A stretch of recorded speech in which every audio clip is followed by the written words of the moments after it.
গড়াই নদীর ভাঙনে প্রতিদিন বিলীন হচ্ছে ফসলি জমিসহ নানা স্থাপনা। চরম আতঙ্কে দিন কাটছে ঝিনাইদহের শৈলকুপার ৩ গ্রামের মানুষের। দাবি জানান ভাঙন রোধে দ্রুত কার্যকর ব্যবস্থা নেয়ার। ঝিনাইদহের শৈলকুপা উপজেলার উলুবাড়িয়া গ্রামের কৃষক আলম খান অসহায় দৃষ্টিতে গড়াই নদীর স্রোতে আটকে আছে তার চোখ। যেই নদীর বুকে তিনি হারিয়েছেন অন্তত ১২ বিঘা ফসলি জমি। ভাঙনে বসত ভিটা হারিয়ে আলম খানের স্বজনরা গ্রাম ছেড়েছেন অনেক আগেই।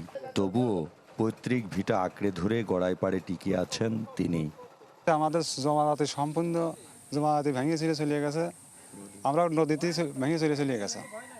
আমরা খুব কষ্টের ভিতরে আছি।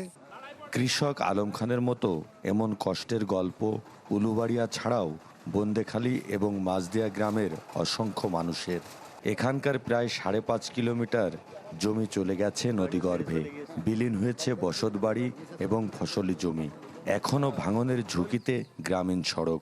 নগদ নিয়ে এলো হার না মানা হার অফার। সর্বনিম্ন ১০,০০০ টাকা রেমিটেন্স নগদে পাঠালে থাকছে স্বর্ণের হার জেতার সুযোগ।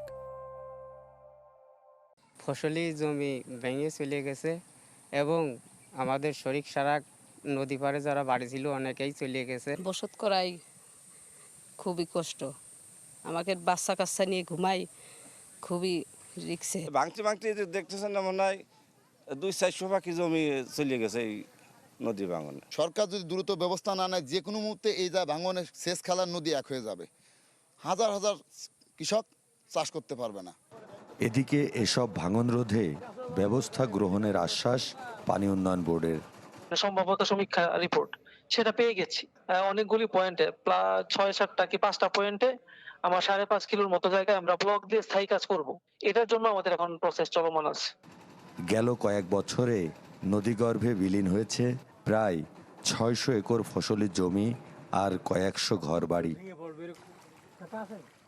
সাদ্দাম হোসেন, চ্যানেল 24, ঝিনাইদহ।